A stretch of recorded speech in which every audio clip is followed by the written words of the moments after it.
আসসালামু আলাইকুম। তিতা ছাড়া করলা ভর্তার রেসিপি নিয়ে আপনাদের সামনে আবারও হাজির হয়ে গেলাম। আর এই করলা ভর্তাতে কোনো প্রকারের মশলা ছাড়াই কিন্তু আমি তৈরি করে নিয়েছি। এতে করে এর কালারটাও কিন্তু একদম অ্যাজ ইট ইজ আছে। খুবই সিম্পল এবং লোভনীয় এই করলা ভর্তাটি তৈরি করার জন্য আমি এখানে 250 গ্রাম করলা নিয়েছি। তো যেহেতু আমার পরিবারের সদস্য সংখ্যা কম, সেজন্য আমি অল্প পরিমাণে করে নিচ্ছি। আপনারা যদি বেশি পরিমাণে করতে চান তাহলে করলার সাথে অনুমান করে সবকিছু বাড়িয়ে অথবা কমিয়ে দিতে পারেন। তো দেখুন, অফ স্ক্রিনে আমি করলাগুলো কেটে নিয়ে ধুয়ে পরিষ্কার করে পানি ঝরিয়ে রেখে দিয়েছি। অপরদিকে হাফ কাপ পেঁয়াজ কুচি নিয়েছি 3-4 কোয়া রসুন কুচি, 3-4টি কাঁচামরিচ কুচি এবং বেশ কিছু ধনেপাতা কুচি। এবারে আমি প্রথমেই পেঁয়াজ কুচি এবং রসুন কুচিটাকে ভেজে নেওয়ার জন্য প্যানের মধ্যে 1 টেবিল চামচের মতো তেল দিয়ে দিলাম। তো মিডিয়াম আছে তেলটা গরম করে নিয়ে অ্যাড করে দিচ্ছি পেঁয়াজ কুচি। তারপর আমি দিয়ে দিচ্ছি রসুন কুচি। তো একটি স্প্যাচুলার সাহায্যে এগুলোকে আমি লালচে করে ভেজে নিব। তো এগুলোকে ক্রিস্পি করে না ভেজে এরকমই ভেজা ভেজা এবং লালচে করেই ভেজে নিতে হবে। সব শেষে আমি কাঁচামরিচ কুচিগুলো অ্যাড করে দিয়ে আরও 1 মিনিটের মতো লো টু মিডিয়াম হিটে ভেজে নিব। তো যেহেতু সব কিছুই ভেজে নিচ্ছি, সেজন্য কাঁচামরিচটাকেও 1 মিনিটের মতো ভেজে নিচ্ছি যাতে সফট হয়ে আসে। তারপর আমি সবগুলো উঠিয়ে নিয়ে একই প্যানে করলাগুলো অ্যাড করার জন্য আবারও 1 টেবিল চামচের মতো তেল দিয়ে করলাগুলোকে অ্যাড করে দিলাম। তো চুলার আঁচ প্রথমে মিডিয়ামে রেখে করলাগুলোকে আমি ভেজে নিচ্ছি। এই পর্যায়ে আমি 1 মিনিটের মতো ভেজে নিয়ে অ্যাড করে দিচ্ছি করলার অনুপাতে স্বাদ মতো লবণ। করলাগুলোকে চুলার সামনে থেকেই মিডিয়াম আঁচে প্রথমে 2 মিনিটের মতো ভেজে নিব। অর্থাৎ করলাগুলো সেদ্ধ হবে কিন্তু পুড়ে যাবে না। তো 2 মিনিট পর আমি চুলার আঁচটা একদম লতে করে দিয়ে আবারও 3 মিনিটের মতো ভেজে নিব। অর্থাৎ করলাগুলো সেদ্ধ হবে কিন্তু একদমই পোড়ানো যাবে না। আর পুড়ে গেলে করলা ভর্তা কিন্তু একদমই ভালো লাগবে না। তো দেখুন, আমার এগুলো পারফেক্টলি ভাজা হয়ে গেছে। এবারে আমি এগুলোকে একটি প্লেটের মধ্যে উঠিয়ে নিব। তো আমি একটি প্লেটের মধ্যে উঠিয়ে নিচ্ছি। আর দেখুন, ঢেকে না দেওয়ার কারণে কালারটা কিন্তু এজ ইট ইজ আছে। এতে অ্যাড করে দিচ্ছি আগে থেকে ভেজে নেওয়া পেঁয়াজ রসুন এবং কাঁচামরিচের মিশ্রণটা। তো আপনারা চাইলে কিন্তু কাঁচা পেঁয়াজ দিয়েও ভর্তাটি করতে পারেন।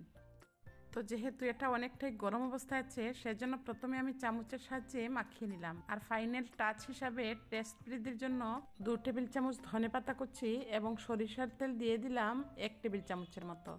তারপর কিছুক্ষণ চামচের সাহায্যে মেখে নিয়ে যখন কিছুটা ঠান্ডা হয়ে গেছে, হাত দিয়ে আলতো হাতে মেখে নিচ্ছি।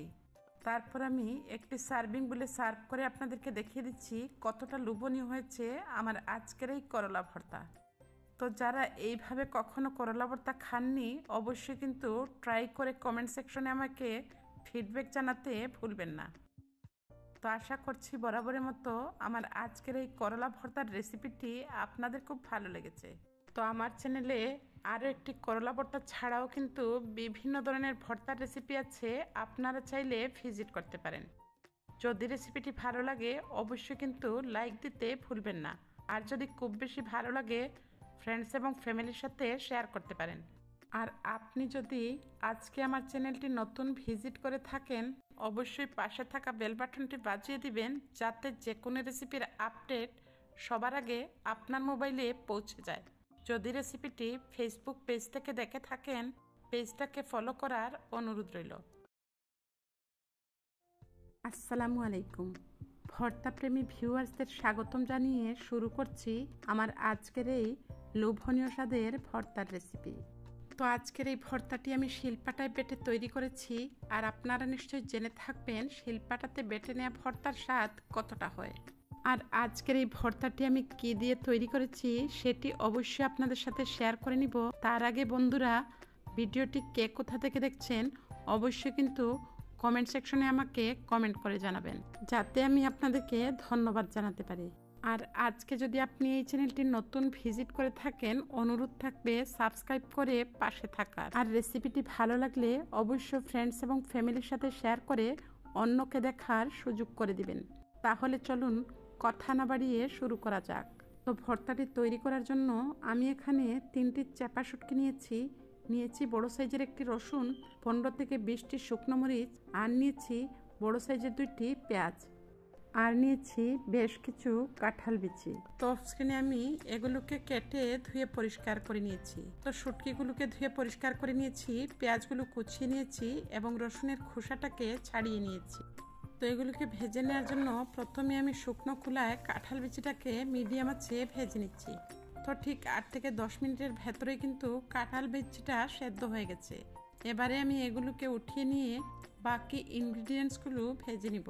তো এগুলো ভাজা হয়ে গেলে আমি একটি বাটির মধ্যে উঠিয়ে নিচ্ছি। এবারে বাকি ইনগ্রিডিয়েন্টসগুলো ভেজে নেওয়ার জন্য আমি এখানে 2 টেবিল চামচের মতো তেল ব্যবহার করছি। তো চুলার আঁচটা মিডিয়ামে রেখে আমি এখানে প্রথমে শুকনো মরিচ এবং রসুনটাকে অ্যাড করে দিলাম। তো মিডিয়াম আছে শুকনো মরিচগুলোকে আমি 2 থেকে 3 মিনিটের মতো ভেজে নিয়েছি এবং রসুনের কোয়াগুলোকে সেদ্ধ হওয়া পর্যন্ত ভেজে নিয়েছি। এই পর্যায়ে আমি কুচনো পেঁয়াজগুলো অ্যাড করে দিলাম। তো পেঁয়াজগুলোকে আমি লালচে করে ভেজে নিব, তারপর আমি সবশেষে শুটকিগুলো অ্যাড করে দিব। তো আপনারা চাইলে কিন্তু কাঁচা পেঁয়াজ দিয়েও ভর্তাটি তৈরি করতে পারেন, তবে সেই ক্ষেত্রে ভর্তাটাকে সংরক্ষণ করা যাবে না। তো কাঁচা পেঁয়াজ দিয়ে ভর্তা করলে ইনস্ট্যান্ট খেতে হয়। তো আমি শুটকিগুলো ফ্রাইং প্যানে অ্যাড করে দিয়েছি এবং ভেজে নেওয়া পেঁয়াজগুলো উঠিয়ে নিচ্ছি। তারপর আমি চুলার আঁচটা লো টু মিডিয়ামে করে শুটকিগুলোকে ভেজে নিচ্ছি। আর অবশ্যই শুটকিটাকে খুব ভালোভাবে ভেজে নেবেন। যেহেতু আমি সব কিছু ভেজে নিচ্ছি সেজন্য শিলপাটাতে বেটে নিব এবং বেটে নেওয়ার পর এগুলোকে আর ভাজতে যাব না, সেজন্য শুটকিটাকে খুব ভালোভাবে ভেজে নিতে হবে। এবারে আমি শিলপাটাকে ধুয়ে নিয়ে সব কিছু অ্যাড করে দিলাম, শুধুমাত্র ভাজা পেঁয়াজ ছাড়া। উপর থেকে আমি লবণ দিয়ে শিলপাটাতে সব কিছুকে বেটে নিচ্ছি। তো এগুলোকে কিন্তু একদম মিহি পেস্ট না করে বেটে নিলে ভর্তাটি খেতে ভালো লাগবে। তো দেখুন আস্তে আস্তে এগুলোকে আমি আধা ভাঙা করে বেটে নিচ্ছি। তো যেহেতু ভর্তাটা খেয়ে নিয়েছি আর খেতে যে কতটা টেস্টি হয়েছিল, যারা কাঁঠাল বিচির এই ভর্তাটি খেয়েছেন তারা নিশ্চয়ই জেনে থাকবেন। তো আমি শিল দিয়ে কাঁঠাল বিচিগুলোকে আধা ভাঙা করে নিচ্ছি, এতে করে বেটে নেওয়াটা অনেকটাই সহজ হয়ে যায়। তো বেসিক্যালি আমার কাছে মাছ মাংসের চাইতেও কিন্তু এই ধরনের ভর্তা হলে খেতে অনেক বেশি ভালো লাগে। যেহেতু কাঁঠালের সিজন, ভাবলাম এই ভর্তাটি যেহেতু তৈরি করছি আমার ভিউয়ার্সদের সাথে শেয়ার করে ফেলি। তো সব কিছুকে আমি আরও একবার করে বেটে নিচ্ছি, যেহেতু এগুলো বেশ বড় বড়ই ছিল। তো আমি এগুলোকে 80% মিহি পেস্ট করে নিয়েছি। এবারে আমি এতে অ্যাড করে দিব আগে থেকে ভেজে নেওয়া পেঁয়াজগুলো। তারপর আমি বেটে নেওয়া ভর্তার সাথে ভাজা পেঁয়াজটাকে খুব ভালোভাবে মেখে নিচ্ছি। এবারে আমি ফাইনাল টাচ হিসাবে ব্যবহার করছি সরিষার তেল। আর অবশ্যই ভর্তাতে সরিষার তেলটা দিলে ভর্তার টেস্টটা কিন্তু খুব বেশি ভালো আসে। কি দেখে জিভে জল আসছে? তো লোভনীয় এই ভর্তাটি আমি পরিবেশন করে নিয়েছি একটি সার্ভিং বলে। আর দেখুন ভর্তাটা কিন্তু একদম মিহি পেস্ট করে নিইনি। এবারে আমি খেয়ে রিভিউ দিচ্ছি ভর্তাটা খেতে কতটা টেস্টি হয়েছে। বিলিভ মি, আমি নিজে তৈরি করেছি বলে বলছি না, কাঁঠাল বিচি এবং শুটকির এই মিক্সড ভর্তাটি খেতে যে কতটা টেস্টি হয়েছে আপনারাও নিশ্চয়ই দেখেই বুঝতে পারছেন। তো এইরকম সহজ এবং লোভনীয় রেসিপিতে অবশ্যই চ্যানেলটিকে সাবস্ক্রাইব করে পাশে থাকা নোটিফিকেশন বেলটি বাজিয়ে দিবেন, যাতে যে কোনো রেসিপির আপডেট সবার আগে নোটিফিকেশন আকারে আপনার মোবাইলে পৌঁছে যায়।